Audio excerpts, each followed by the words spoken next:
സ്നേഹം,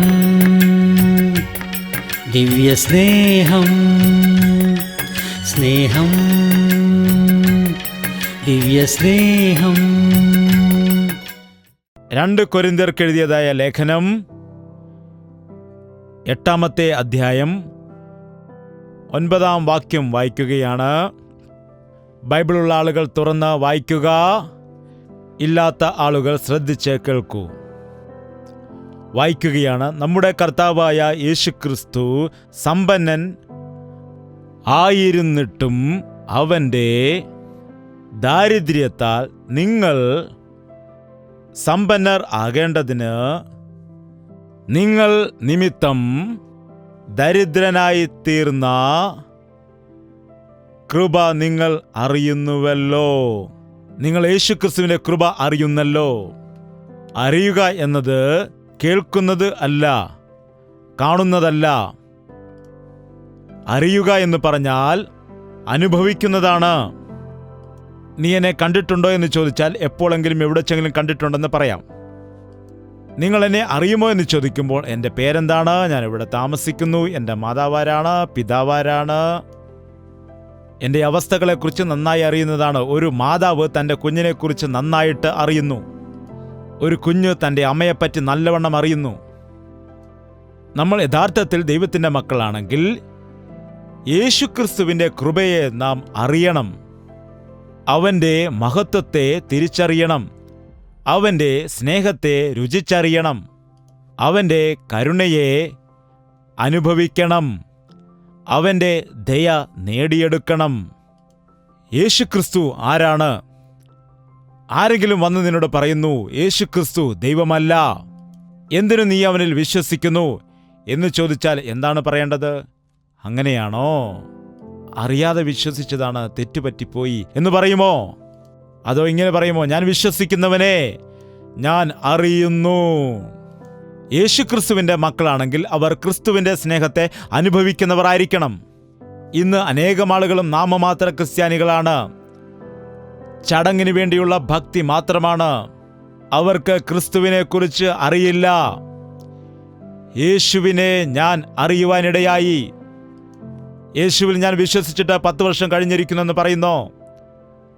വിശുദ്ധനായ പൗലോസിനെ നോക്കിയാൽ ആ ക്രൂശിന്റെ ദർശനം പ്രാപിച്ച്, ക്രൂശിലെ സ്നേഹം അനുഭവിച്ച്, ദൈവത്തിൻ്റെ വചനത്തെ അനുസരിച്ച്, ദൈവത്തിൻ്റെ സുവിശേഷം പ്രസംഗിച്ച്, ആത്മാക്കളെ നേടിയെടുത്തുകൊണ്ട് ആത്മീയമായി വർദ്ധിക്കപ്പെടുമ്പോൾ, എനിക്ക് യേശുവിനെ നന്നായിട്ട് അറിയാമെന്ന് പറഞ്ഞില്ല, ഞാൻ വീണ്ടും വീണ്ടും യേശുവിനെ അറിയുവാൻ വേണ്ടി പിൻപിലുള്ളതിനെ മറന്നുകൊണ്ട് മുൻപിലുള്ളതിനു വേണ്ടി ലാക്കോടെ ഓടുകയാണ്. എനിക്ക് ലാഭമായിരുന്നതൊക്കെയും ഛേദമെന്നെണ്ണിക്കൊണ്ട് ക്രിസ്തുവിനെ നേടിയെടുക്കുവാൻ ഓടുകയാണ് ഞാൻ. എൻ്റെ ജീവിതത്തിൽ ഞാൻ 48 വർഷങ്ങളായിട്ട് യേശുക്രിസ്തുവിനെ അറിയുന്നു. അവനോടൊപ്പം നടക്കുന്നു. അവൻ്റെ വചനങ്ങൾ കേൾക്കുന്നു. അവൻ്റെ സാക്ഷിയായി ജീവിക്കുന്നു. അവൻ്റെ സന്നിധിയിൽ പ്രാർത്ഥിച്ചിട്ട് മറുപടികൾ പ്രാപിക്കുന്നു. 47 വർഷമായിട്ട് പ്രാർത്ഥിക്കുകയും ദൈവത്തിൻ്റെ വചനം ധ്യാനിക്കുകയും ചെയ്യുന്നു.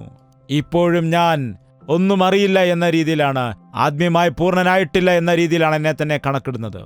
ഇനിയും എനിക്ക് ഒരുപാട് അവനെക്കുറിച്ച്, അവൻ്റെ രൂപത്തെക്കുറിച്ച്, അവൻ്റെ മഹത്വത്തെക്കുറിച്ച് വർണ്ണിക്കുവാൻ കഴിയുന്ന വ്യക്തികൾ ആരുമില്ല. അനന്തമായ ദൈവമാകുന്നു അവൻ. സ്വർഗത്തിൽ വസിക്കുന്ന സർവശക്തനായ ദൈവമാകുന്നു അവൻ. ആകാശം തൻ്റെ സിംഹാസനവും ഭൂമി പാദപീഠവുമാക്കിയ ദൈവമാണ്. നിങ്ങൾക്ക് മനസ്സിലാകുന്നുണ്ടോ ഇല്ലയോ? ഈ ആകാശത്തിൻ്റെ ഉയരം അളക്കുവാൻ ആർക്കും അറിയില്ല. എത്ര ദൂരത്തേക്ക് പോയാലും വീണ്ടും വീണ്ടും കാണുന്നു. ആ ആകാശത്തിന് മുകളിൽ മറ്റൊരു ആകാശമുണ്ട്, അതാണ് മധ്യാകാശം. ആ മധ്യാകാശത്തിൽ കർത്താവ് വരുമ്പോഴാണ് നാം എടുക്കപ്പെടുന്നത്. ആ ആകാശത്തിന് മുകളിൽ മറ്റൊരു ആകാശമുണ്ട്, അതാണ് 3-ാമത്തെ ആകാശം. 3-ാമത്തെ സ്വർഗത്തോളം എടുക്കപ്പെട്ടുവെന്ന് പൗലോസ് പറയുവാനിടയായി. അതായിരിക്കും സ്വർഗം എന്ന് പറയുന്നത്. ഈ ആകാശത്തെക്കുറിച്ച് നമുക്ക് പഠിക്കാൻ കഴിയുന്നില്ല. അവിടെ ഇരിക്കുന്നവനായ കർത്താവ് അവൻ്റെ മുഖത്ത് നിന്ന് പാദം വരെ നോക്കുകയാണെങ്കിൽ ആകാശത്ത് നിന്ന് ഭൂമി വരെ എത്ര ഉയരമുണ്ട്, അത്രയും ഉയരത്തിലായിരിക്കുന്നു. ഈ ഭൂമി എൻ്റെ പാദപീഠമാകുന്നു. അത്ര വലിയ വിശ്വസ്വരൂപത്തിലാണവൻ. നമ്മുടെ കണ്ണുകൊണ്ട് അവനെ നോക്കുവാൻ കഴിയില്ല. അവൻ്റെ സ്നേഹം, അവൻ്റെ മഹത്വം, അവൻ്റെ ശ്രേഷ്ഠത നമുക്ക് വർണ്ണിക്കാൻ കഴിയില്ല. അവൻ ദൈവസിംഹാസനത്തിലിരിക്കുന്നു. വിശുദ്ധനായ യോഹന്നാൻ ഒരു തവണ സ്വർഗത്തിലേക്ക് എടുക്കപ്പെടുവാനിടയായി. സിംഹാസനത്തിലിരിക്കുന്ന ഒരുവനെ ഞാൻ കാണുവാനിടയായി. ഒരു വലിയ വെളിച്ചം സിംഹാസനത്തിലിരിക്കുന്നവന്റെ മുഖം കാണുവാൻ കഴിയാതെ വണ്ണം പ്രകാശം കൊണ്ട് നിറഞ്ഞിരിക്കുന്നുവെന്ന് പറഞ്ഞു. അവന്റെ ചുറ്റും പ്രകാശിച്ചു കൊണ്ടിരിക്കുന്നതായ ശോഭ, അവന്റെ ചുറ്റും നിറഞ്ഞു നിൽക്കുന്ന മഹത്വം, അത് വർണ്ണനകൾക്ക് അതീതമാണ്. അവന്റെ ചുറ്റും കൂടിയിരിക്കുന്നത് ദൈവത്തിൻ്റെ മാലാഖമാരും കെരൂബുകളും. ദൈവം പരിശുദ്ധൻ പരിശുദ്ധൻ പരിശുദ്ധൻ എന്ന് ഗാനപ്രതിഗാനം പാടിക്കൊണ്ടിരിക്കുമ്പോൾ സിംഹാസനത്തിലിരിക്കുന്ന ദൈവമാകുന്നു അവൻ. നിങ്ങൾ അറിയുന്നുണ്ടോ? നിങ്ങൾ വിശ്വസിക്കുന്ന ദൈവം ആരാണെന്ന് നിങ്ങൾ അറിയുന്നുണ്ടോ? യേശുക്രിസ്തുവിനെ കുറിച്ച് അത്ര നിസ്സാരമായാണോ സംസാരിക്കുന്നത്? യേശുക്രിസ്തുവിനെ കുറിച്ച് നിനക്ക് ഇഷ്ടമുള്ളതുപോലെയാണോ സംസാരിക്കുന്നത്? അവൻ ആരാണെന്നും എവിടെ നിന്ന് വന്നുവെന്നും നീ അറിയുന്നുണ്ടോ? യഹോവ നല്ലവനെന്ന് രുചിച്ചറിയുവിനെന്ന് പറയുന്നു. അവനിൽ വിശ്വസിക്കുന്നവൻ, അവനിൽ ആശ്രയം വെച്ചിരിക്കുന്ന വ്യക്തി അവന്റെ കൃപയെ തിരിച്ചറിയും. ഒരു നിമിഷം ആലോചിക്കുക. അത്ര വലിയവനായ ദൈവത്തിൻ്റെ മുൻപിൽ ഞാൻ ആരാണ്, നീ ആരാണ്? നമ്മുടെ സ്ഥിതിഗതികൾ എന്താണ്? നമ്മുടെ സാഹചര്യം എന്തായിരിക്കും? നാം എങ്ങനെയുള്ളവരായിരുന്നു? നമ്മുടെ സ്ഥിതി എന്തായിരുന്നു? നാം എങ്ങനെയാണ് ഈ ലോകത്തിലേക്ക് വന്നത് എന്ന് ആലോചിക്കുന്നവർ എത്ര പേരുണ്ട്? നിങ്ങൾ അങ്ങനെ ചിന്തിച്ചിട്ടുണ്ടോ ഇതുവരെ? നിങ്ങൾ എന്തിനു ജനിച്ചു? ദൈവത്തിന് എല്ലാ വ്യക്തികളെക്കുറിച്ചും ഓരോ പദ്ധതികളുണ്ട്. നാം വെറുതെ ജനിച്ചവരല്ല. മൃഗങ്ങൾ ജനിക്കുന്നത് പോലെയല്ല നാം ജനിച്ചത്. തൻ്റെ സ്വരൂപത്തിലും സാദൃശ്യത്തിലുമാണ് നമ്മെ നിർമ്മിച്ചിരിക്കുന്നത്. നാം ഈ ലോകത്തിൽ അവനെപ്പോലെ ആയിരിക്കേണ്ടതിനാണ് സൃഷ്ടിച്ചത്. അവനോടുകൂടെ കൂട്ടായ്മ ആചരിക്കാനാണ് സൃഷ്ടിച്ചത്. മക്കളുണ്ടായില്ലെങ്കിൽ എന്തുകൊണ്ടാണ് നിനക്ക് ഇത്രയും മാത്രം സങ്കടം? ഇപ്പോൾ മക്കളില്ല എങ്കിൽ എന്താണ്? മക്കളില്ല എങ്കിൽ പിന്നെ എങ്ങനെയാണ്? എന്താണ്? അതെന്താണ്? മക്കൾ വീട്ടിലില്ല എങ്കിൽ ആ വീട് ഉറങ്ങിപ്പോകുമല്ലോ. വീട്ടിൽ സന്തോഷമുണ്ടാകില്ലല്ലോ. ഒരൊച്ചയും ബഹളവും ഉണ്ടാകില്ല. എപ്പോൾ നോക്കിയാലും അങ്ങയുടെ മുഖം ഞാനും എൻ്റെ മുഖം അങ്ങേരും നോക്കിക്കൊണ്ടേയിരിക്കണം. വരുന്നവരെല്ലാം ചോദിക്കും, മക്കളില്ലേ? ഇല്ലേ ഇല്ലേ എന്ന് ഞങ്ങളോട് ചോദിക്കുമ്പോൾ ഞങ്ങൾക്ക് വീണ്ടും സങ്കടം കൂടുന്നു. എന്താണ്? കുഞ്ഞുങ്ങളെ എന്തിനു ജനിപ്പിക്കണം? കുഞ്ഞുങ്ങൾ ജനിക്കുമ്പോൾ കഷ്ടതയുണ്ടാകുമോ ഇല്ലയോ എന്ന് അറിയില്ലേ? പ്രസവ വേദന ഒരുപാട് അനുഭവിക്കേണ്ടതായി വരും. 9 മാസം ആ കുഞ്ഞിനെ ചുമക്കണം. കുഞ്ഞ് ജനിച്ചു കഴിഞ്ഞാലോ കുഞ്ഞിനാവശ്യമായ മരുന്നുകളും എല്ലാം തന്നെ കൊടുക്കണം. പഴയ കാലത്തൊക്കെ ആണെങ്കിൽ ജനിക്കുന്നത് വീട്ടിൽ വെച്ചായിരുന്നു. എന്നാൽ ഇപ്പോൾ ജനിക്കുന്നതും ഹോസ്പിറ്റലിൽ വെച്ചാണ്, മരിക്കുന്നതും ഹോസ്പിറ്റലിൽ വെച്ചാണ്. ജനിക്കുന്നത് എവിടെയാണ്? വീട്ടിൽ ജനിക്കുന്നില്ല ഇപ്പോൾ ആരും. പഴയ കാലത്താണെങ്കിൽ വീട്ടിലായിരുന്നു ജനിക്കുന്നത്. എന്താണ്? എൻ്റെ 3 മക്കളും വീട്ടിൽ തന്നെയാണ് ജനിച്ചത്. 3 പേരെയും ഭാര്യാമാതാവാണ് നോക്കിയത്, വളർത്തിയത്. അവരുടെ മരുന്നും സിസേറിയനും എല്ലാം. പിന്നെ ലക്ഷങ്ങൾ വിലയുള്ളതായ ചികിത്സയും. പിന്നെ മരിക്കാൻ തുടങ്ങുന്നവരെ അങ്ങനെ പെട്ടെന്ന് മരിക്കാൻ അനുവദിക്കത്തില്ല. അത് ചെയ്ത് ഇത് ചെയ്ത് മരുന്ന് കയറ്റി ഇഞ്ചക്ഷൻ ചെയ്തിട്ട് ഹോസ്പിറ്റലിൽ കിടത്തിയിട്ട് സമ്പാദിച്ചത് മുഴുവൻ തീർക്കാതെ അയാൾ മരിക്കുകയുമില്ല. എന്താണിത്? മനുഷ്യൻ ജീവിക്കുന്നതിന് വേണ്ടി ദൈവം ആവശ്യമല്ലെന്ന രീതിയിലാണ് ഹോസ്പിറ്റൽ മതി. ജനിക്കുവാനും ഹോസ്പിറ്റൽ മതി, മരിക്കുവാനും ഹോസ്പിറ്റൽ മതി. നിന്നെ സൃഷ്ടിച്ചതായ ഒരു ദൈവം ജീവിക്കുന്നു. നിന്നെ പരിപാലിക്കുന്ന ഒരു ദൈവമുണ്ട്. അവൻ മയങ്ങുകയില്ല, ഉറങ്ങുകയുമില്ല എന്ന് പറയുമ്പോൾ മനുഷ്യർക്കത് മനസ്സിലാകുന്നില്ല.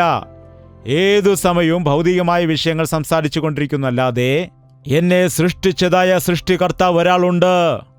എൻ്റെ മാതാവിൻ്റെ ഗർഭത്തിൽ ഞാൻ ഉരുവാകുന്നതിന് മുൻപേ അവൻ എന്നെ അറിഞ്ഞവനാണ്. എൻ്റെ ജീവിതത്തെക്കുറിച്ച് ദൈവത്തിന് ഒരു പദ്ധതിയുണ്ട്, ഒരു ബ്ലൂ പ്രിന്റ് ഉണ്ട്. ദൈവത്തിന് ചില ഇഷ്ടങ്ങളുണ്ട് എന്ന് മനസ്സിലാക്കുന്ന ആളുകൾ ഭാഗ്യവാന്മാരാണ്.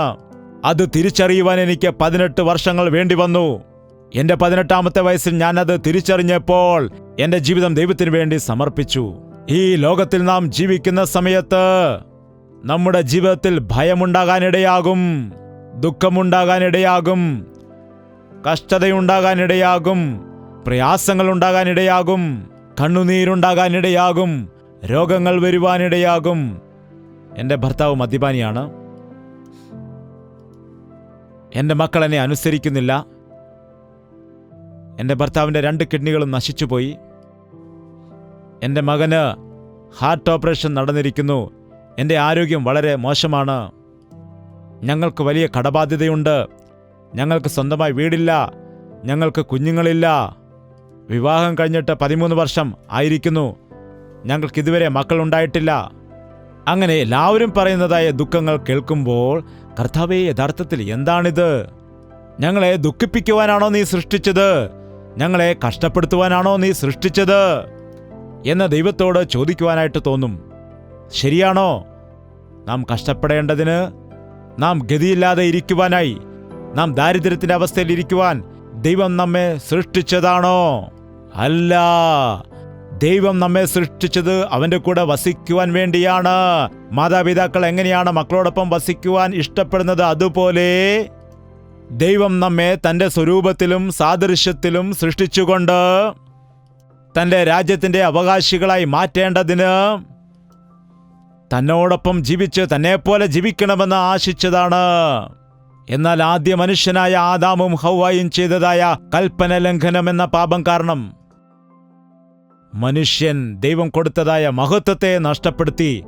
അത്ര വലിയവനായ ദൈവം നമ്മുടെ കഷ്ടത കണ്ട്, മനുഷ്യൻ അനുഭവിക്കുന്ന പ്രയാസങ്ങൾ കണ്ട്, ജീവിതകാലം മുഴുവനും മരണഭയത്താൽ നിറഞ്ഞ ദുരിതമനുഭവിക്കുന്ന മനുഷ്യനെ കണ്ടിട്ട്, കണ്ണുനീർ കുടിച്ചുകൊണ്ടിരിക്കുന്നതായ നമ്മെ കണ്ടിട്ട്, തല തല്ലിക്കരയുന്നതായ മനുഷ്യ ജാതിയെ കണ്ടുകൊണ്ട്, സമാധാനത്തിനു വേണ്ടി ചാരായം കുടിക്കുന്ന ജനങ്ങളെ കണ്ട്, അല്പകാല സന്തോഷത്തിനു വേണ്ടി എന്തോ സംതൃപ്തി നേടാനായി ലൈംഗിക പാപത്തിനിരയായി, വ്യഭിചാരത്തിനിരയായി ജീവിതത്തെ നശിപ്പിച്ചുകൊണ്ടിരിക്കുന്ന മാനവജാതിയെ കണ്ട്, മനുഷ്യൻ അനുഭവിക്കുന്ന കഷ്ടത കണ്ടുകൊണ്ട്, എന്തൊക്കെയുണ്ടെങ്കിലും സമാധാനമില്ലാത്ത, സന്തോഷമില്ലാത്ത, സംതൃപ്തിയില്ലാത്ത, ആരോഗ്യമില്ലാത്ത മാനവജാതിയെ കണ്ട് കരുണ തോന്നി. കരുണ കാണിച്ചിട്ട് 10 രൂപ കടം തന്നെന്നാണോ? കരുണ കാണിച്ചിട്ട് ഒരു നല്ല വീട് കെട്ടിക്കൊടുത്തെന്നാണോ? നമ്മോട് കരുണ കാട്ടിയിട്ട് ഒരു സ്വർണ്ണ മാല വാങ്ങിച്ചു തന്നുവെന്നാണോ പറയുന്നത്? നമ്മോട് കരുണ കാണിച്ചതായ കർത്താവ്, ധനവാനായ ദൈവം,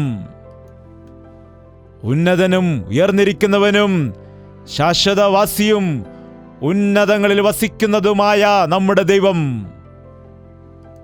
ദാരിദ്ര്യത്തിലായിരുന്നതായ, പാപത്തിൽ കിടക്കുന്നതായ മനുഷ്യനെ വിമോചിക്കുന്നതിന് വേണ്ടി സമ്പന്നനായ കർത്താവ് എന്തായെന്നാണ്?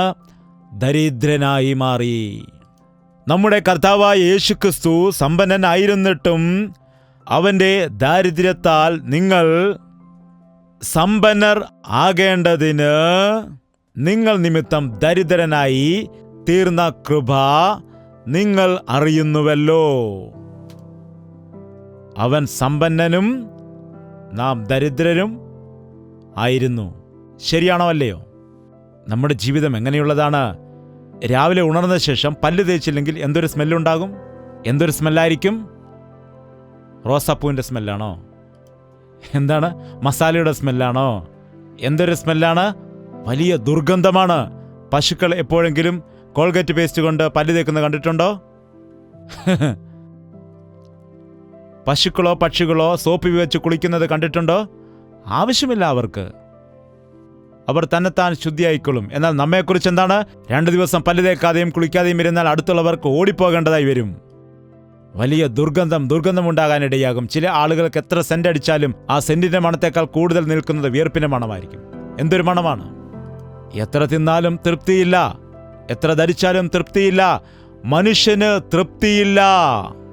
ചില സഹോദരിമാർക്ക് എത്ര സാരി ഉണ്ടെങ്കിലും, ആ ചേട്ടാ, ആ ചുവന്ന സാരി മേടിച്ചു തരാമോ? ആ ശരി, വാങ്ങിക്ക്. ആ കേട്ടോ, ആ നീല സാരിയും കൂടെ വാങ്ങിച്ചു തരാമോ? കഴിഞ്ഞ ദിവസം വാങ്ങിച്ചതല്ലേ, അത് വേറെ ബ്ലൂ ആണ് കേട്ടോ, ഇത് വേറെ ബ്ലൂ ആണ്, അത് പീകോക്ക് ബ്ലൂ ആണ്, ഇത് നേവി ബ്ലൂ ആണ്. ആ ചില സ്ത്രീകൾക്കാണെങ്കിൽ സ്വർണത്തോടാണ് ഭ്രമം. ശരീരം മുഴുവനും സ്വർണ്ണാഭരണം ധരിച്ച് കിടന്നുറങ്ങിയാലേ അവർക്ക് ശരിക്കും ഉറക്കം വരൂ. എന്താണ്, ചിലരുടെ കഴുത്ത് ചൊറിഞ്ഞ് തടിച്ചത് കാണാം. മരണം വരെയും എനിക്കത് ഉണ്ടായിരിക്കണം, മരിച്ചു കഴിഞ്ഞാൽ പിന്നെ ആരെങ്കിലും എടുത്തുകൊണ്ട് പോകും. ശവം അടക്കുന്ന സമയത്ത് നീ സ്നേഹിച്ച് നീ ഇട്ടതായ മാലയും നീ ധരിച്ചതായ കൊലുസുമെല്ലാം വലിച്ചു പറിച്ചു കൊണ്ടുപോകാനിടയാകും. നീ സമ്പാദിച്ചുകൊണ്ട് എന്ത് പ്രയോജനമാണ്? ഒന്നെങ്കിലും നിനക്ക് കൊണ്ടുപോകാൻ കഴിയുമോ? എന്തൊരു ജീവിതമാണിത്? എന്തിനു വേണ്ടിയാണ് നിന്റെ കഷ്ടപ്പാട്? എന്തിനു വേണ്ടിയാണ് നിന്റെ പ്രയാസങ്ങൾ, നിന്റെ പോരാട്ടം എന്തിനു വേണ്ടിയാണ്? ലോകം വിട്ടുപോകുമ്പോൾ നീ എന്ത് കൂടെ കൊണ്ടുപോകും? ഒരുപാടുള്ളവർക്ക് അത്രയും ദുഃഖവുമുണ്ട്. വെളിപ്പാട് പുസ്തകം 3-ാം അധ്യായം 17-ാം വാക്യം വായിക്കാം. നീ നിർഭാഗ്യവാനും അരിഷ്ടനും ദരിദ്രനും കുരുടനും നഗ്നനും എന്ന് അറിയാതിരിക്കയാൽ. മനുഷ്യ, നീ നിർഭാഗ്യവാനാണ്, നീ അരിഷ്ടനാണ്.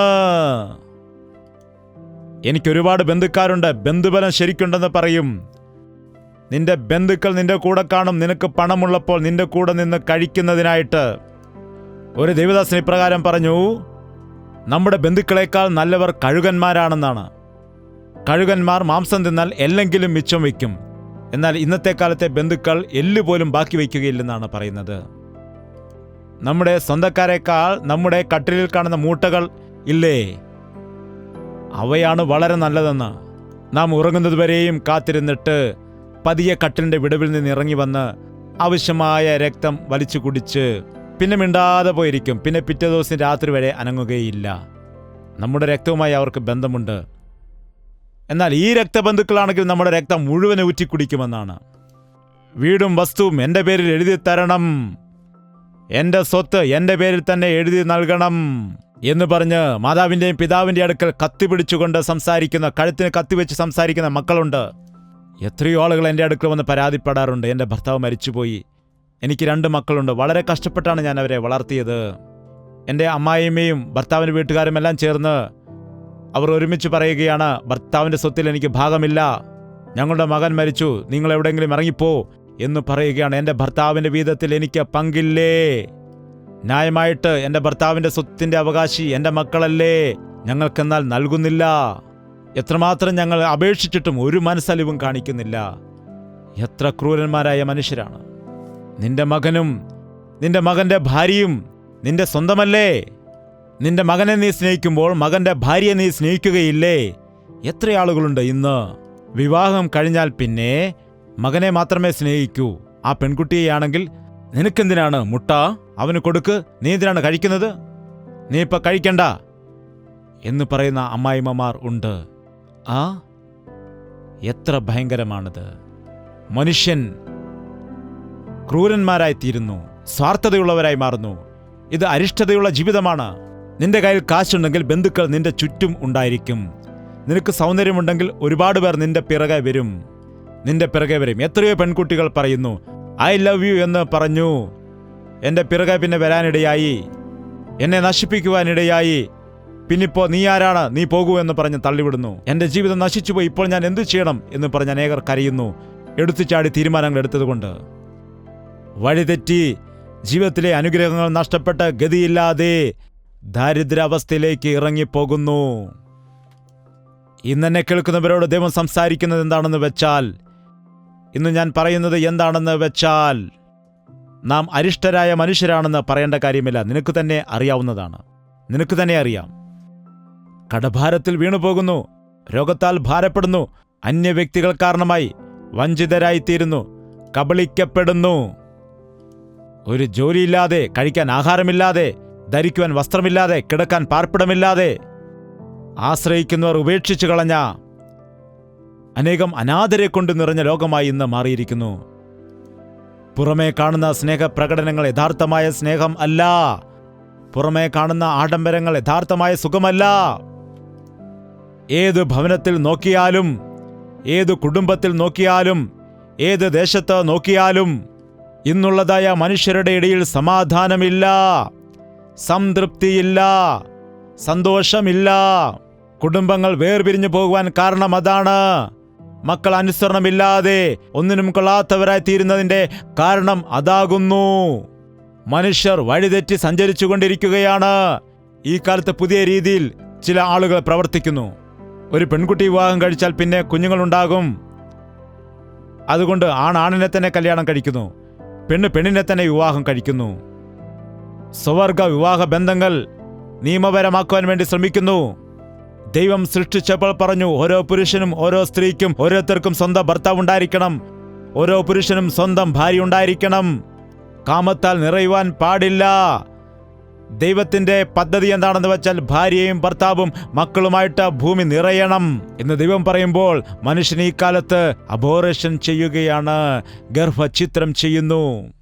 എനിക്ക് മക്കൾ വേണ്ട, എനിക്ക് പെൺകുട്ടികൾ വേണ്ട. എന്തൊരു ഭോഷത്വമാണ് ഇവിടെ നടക്കുന്നത്. നോക്കൂ, നിനക്ക് ജനനം നൽകിയത് അമ്മയല്ലേ? നിന്റെ കൂടപ്പിറപ്പുകൾ സഹോദരിമാരില്ലേ? നിനക്കൊരു മകളെ വേണ്ട എന്ന് പറയുമ്പോൾ എന്താണത്? മക്കൾ യഹോവ നൽകുന്ന അവകാശവും ഉദരഫലവും അവന്റെ പ്രതിഫലവുമാകുന്നു എന്ന ദൈവവചനം പറയുന്നു. ഗർഭത്തിലിരിക്കുന്ന ഒരു കുഞ്ഞിനെ അത് ആൺകുട്ടിയാണെങ്കിൽ പെൺകുട്ടിയാക്കാനോ പെൺകുട്ടിയെ ആൺകുട്ടിയാക്കാനോ ഒരു ഡോക്ടറിനും മരുന്നിനും കഴിയില്ല. ദൈവം നിനക്ക് തക്കതായ ഒരു കുഞ്ഞിനെ നൽകുന്ന സമയത്ത് മനുഷ്യൻ പറയുന്നു, എനിക്ക് ആവശ്യമില്ല, കൊന്നുകളയും. 12 ആഴ്ചകൾ കൊണ്ട് കുഞ്ഞ് രൂപപ്പെടുന്നു, ഹൃദയം സ്പന്ദിക്കുവാൻ തുടങ്ങുന്നു. 3 മാസത്തിന് ശേഷം നീ ആ കുഞ്ഞിനെ ഗർഭഛിദ്രം ചെയ്താൽ, അബോർഷൻ ചെയ്താൽ നീ കൊലപാതകം ചെയ്യുന്നതിന് തുല്യമാണ്. അങ്ങനെ ഗർഭഛിദ്രം ചെയ്തതായ സ്ത്രീകൾക്ക് മാനസികമായ ബലഹീനതകൾ ഉണ്ടാകും.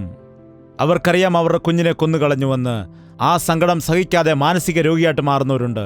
ചിലർ ആത്മഹത്യ ചെയ്ത ആളുകളുമുണ്ട്. ദൈവത്തിന്റെ പദ്ധതികളെ, ദൈവത്തിന്റെ ചിന്തകളെ മനുഷ്യൻ മാറ്റിക്കളഞ്ഞു. പുരുഷൻ സ്ത്രീയുടെ വേഷം ധരിക്കാൻ പാടില്ല, സ്ത്രീ പുരുഷ വേഷം ധരിക്കാൻ പാടില്ല എന്ന് പറഞ്ഞപ്പോൾ എനിക്കിഷ്ടമുള്ള വേഷം ഞാൻ ധരിക്കുമെന്ന്. എന്താണ്? വിദേശത്ത് പോയാൽ ആൺകുട്ടിയെയും പെൺകുട്ടിയെയും പെട്ടെന്ന് തിരിച്ചറിയാൻ കഴിയില്ല. രണ്ടു കൂട്ടരും വേഷം ഒരുപോലെ ആയിരിക്കും, മുഖം ഒരുപോലെ ആയിരിക്കും, വെളുത്ത്. അതേ ട്രെൻഡ് നമ്മുടെ ഭാരതത്തിലും ആരംഭിച്ചിരിക്കുന്നു. സംസ്കാരങ്ങൾക്ക്, ബൈബിളിന്റെ സംസ്കാരത്തിനും ഭാരതത്തിന്റെ സംസ്കാരത്തിനും വളരെ അടുത്തതായ ബന്ധമുണ്ട്. മര്യാദ, ബഹുമാനം, സ്നേഹം, മാതാപിതാക്കളെ അനുസരിക്കുക, വാത്സല്യം, കൂട്ടുകുടുംബ വ്യവസ്ഥ എന്നത് ബൈബിൾ പഠിപ്പിക്കുന്നതാണ്. ഇന്ന് മനുഷ്യൻ ഇത് വിട്ടുകളഞ്ഞിട്ട് മനുഷ്യൻ ഇഷ്ടമുള്ളതുപോലെ ജീവിച്ച് ദാരിദ്ര്യം അനുഭവിക്കുന്നു. ഒരുപാട് രാജ്യങ്ങളിൽ നോക്കിയാൽ മനുഷ്യന് സമാധാനത്തോടെ ജീവിക്കുവാനുള്ള അവകാശം പോലും നഷ്ടപ്പെട്ടു പോകുന്നു.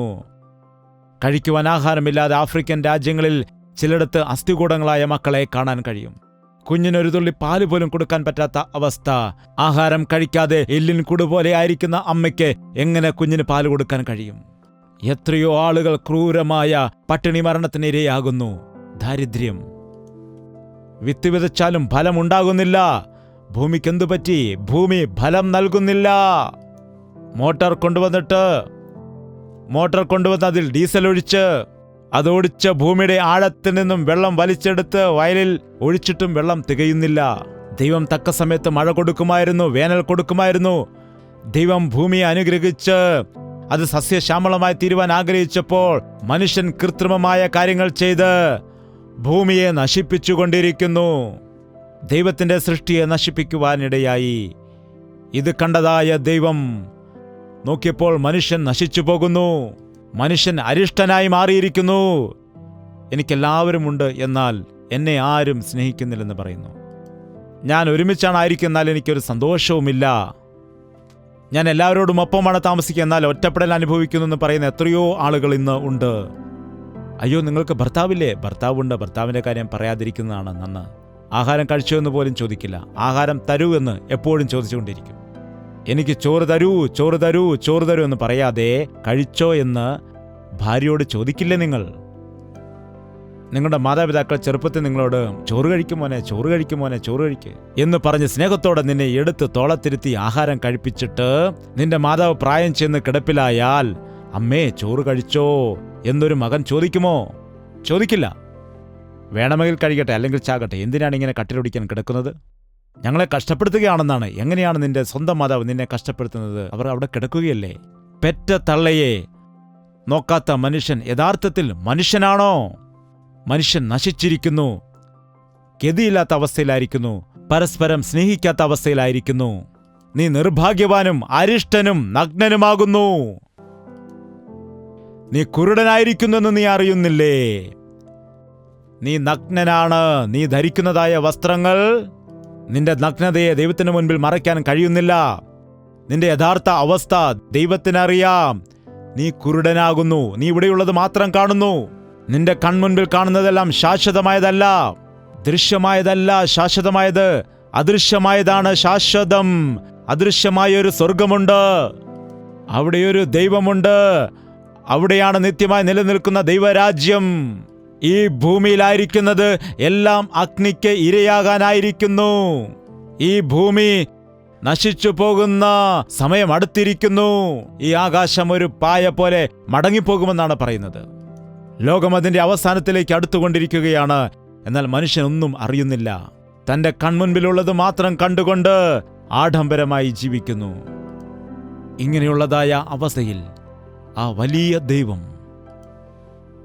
ആ സിംഹാസനത്തിലിരിക്കുന്ന കർത്താവ്, നമ്മുടെ കഷ്ടത കണ്ട് സഹിക്കാതെ, നമ്മുടെ പ്രയാസം കണ്ടുകൊണ്ട്, നമ്മുടെ രോഗം കണ്ട്, നമ്മുടെ ബുദ്ധിമുട്ട് കണ്ട് സഹിക്കാതെ ഈ തകർച്ചയിലായിരിക്കുന്ന മനുഷ്യനെ രക്ഷിച്ചെടുക്കണമെന്ന് വിചാരിച്ച്, ആദിയിൽ വചനമുണ്ടായിരുന്നു, വചനം ദൈവത്തോടു കൂടെയായിരുന്നു, വചനം ദൈവമായിരുന്നു, ആ വചനം ആകുന്നതായ ക്രിസ്തു കൃപയും സത്യവും നിറഞ്ഞവൻ ആയിട്ട് നമ്മുടെ മധ്യയിൽ നിവസിക്കുവാനിടയായി. യേശുക്രിസ്തു ലോകത്തിൽ ജഡശരീരത്തിൽ വസിക്കുവാൻ ഇടയായി. മനുഷ്യനായി ലോകത്തിൽ അവതരിച്ചു. യേശുക്രിസ്തു വിദേശീയരുടെ ദൈവമാണെന്ന് ചിലർ വിചാരിക്കുന്നു. യേശുക്രിസ്തു സകല മനുഷ്യരുടെയും ദൈവമാണ്. അവൻ 2000-ലധികം വർഷങ്ങൾക്ക് മുമ്പ് ജനിച്ചിരുന്നു എന്നത് കെട്ടുകഥയല്ല. നിന്റെ കലണ്ടർ വിളിച്ചു പറയുന്നു ക്രിസ്തു വർഷം. ക്രിസ്തുവിന് മുൻപ് അവന്റെ ജനനത്തോടു കൂടി ഒരു വർഷം ആരംഭിച്ചു.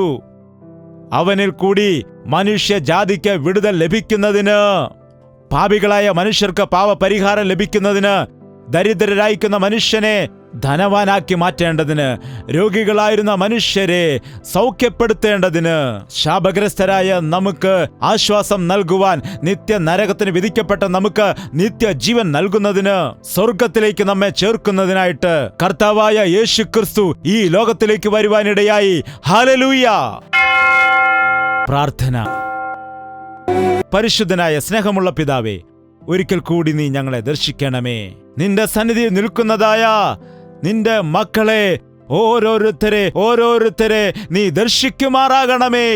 ഓരോരുത്തരുടെയും ഹൃദയങ്ങളിൽ ഏതെല്ലാം ഭാരങ്ങളുണ്ട്, ഏതെല്ലാം ദുഃഖങ്ങളുണ്ട്, ഏതു ഞെരുക്കമാണുള്ളത്, ഏതു ഭാരമാണുള്ളത്, ഏത് വ്യസനമാണുള്ളത്, അവരുടെ സ്ഥിതിഗതികളെ വ്യക്തമായി മനസ്സിലാക്കുന്ന ദൈവമായതുകൊണ്ട് നിന്റെ ആണിപ്പഴുതുള്ള കരങ്ങളെ നീട്ടിക്കൊണ്ട് എല്ലാ വ്യക്തികളെയും ആശ്വസിപ്പിക്കണമേ. നീ വിടുവിച്ചാൽ ഞങ്ങൾക്ക് വിടുതൽ ലഭിക്കും. നിന്റെ തണലിന് കീഴിൽ വന്നാൽ ഞങ്ങൾക്ക് ആശ്വാസം ലഭിക്കും. നിന്റെ നാമത്തിലാണ് ഞങ്ങൾക്ക് രക്ഷയുള്ളത്. നിന്റെ നാമത്തിൽ ഞങ്ങൾക്ക് പാപത്തിന്റെ ക്ഷമയുണ്ടെന്ന് വിശ്വസിക്കുന്നു കർത്താവേ. ദൈവമേ, നിന്റെ പരിശുദ്ധാത്മാവിന്റെ ശക്തിയാൽ എല്ലാവരെയും നിറയ്ക്കണമേ. ലൈവിൽ കൂടി ഈ കാര്യപരിപാടി കാണുന്ന ആളുകളെ അവരായിരിക്കുന്ന ഇടത്തു തന്നെ അവരുടെ ജീവിതത്തിൽ പരിശുദ്ധാത്മാവ് സ്പർശിക്കുമാറാകണമേ. ഈ പഴയ ജീവിതം എനിക്ക് വേണ്ട. ഈ കഷ്ടത നിറഞ്ഞ ജീവിതം എനിക്ക് വേണ്ട. സാത്താനുമായിട്ടുള്ള സ്നേഹബന്ധം എനിക്ക് വേണ്ട. ഈ ദാരിദ്ര്യം നിറഞ്ഞതായ ജീവിതം എനിക്ക് വേണ്ട. എന്നെ സ്നേഹിക്കുന്ന യേശുക്രിസ്തു ഉണ്ട്, എന്നെ ബലപ്പെടുത്തുന്ന യേശുക്രിസ്തു ഉണ്ട്. ഈ അരിഷ്ടത നിറഞ്ഞ ജീവിതം എന്തിന് എന്ന മനസ്സിൽ തീരുമാനിക്കുവാൻ ഞങ്ങളെ എല്ലാവരെയും നീ സഹായിക്കുമാറാകണമേ. ഞങ്ങളുടെ ഹൃദയത്തിലെ മലിനതയെല്ലാം മാറ്റിക്കൊണ്ട് ശുദ്ധമായ ഹൃദയം ഞങ്ങൾക്ക് നീ നൽകണമേ.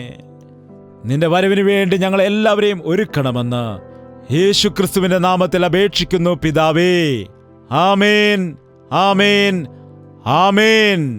യേശുവേ, യേശുവേ, യേശുവേ, യേശുവേ, യേശുവേ, യേശുവേ, യേശുവേ, യേശുവേ. നിന്നെ നിന്നെ എന്നും ഞാൻ സേവിക്കും. നീ മാത്രം രാജാവെന്നും നിന്നെ നിന്നെ എന്നും ഞാൻ സേവിക്കും. നീ മാത്രം രാജാവെന്നു. യേശുവേ യേശുവേ യേശുവേ യേശുവേ യേശുവേ യേശുവേ യേശുവേ യേശുവേ യേശുവേ യേശുവേ യേശുവേ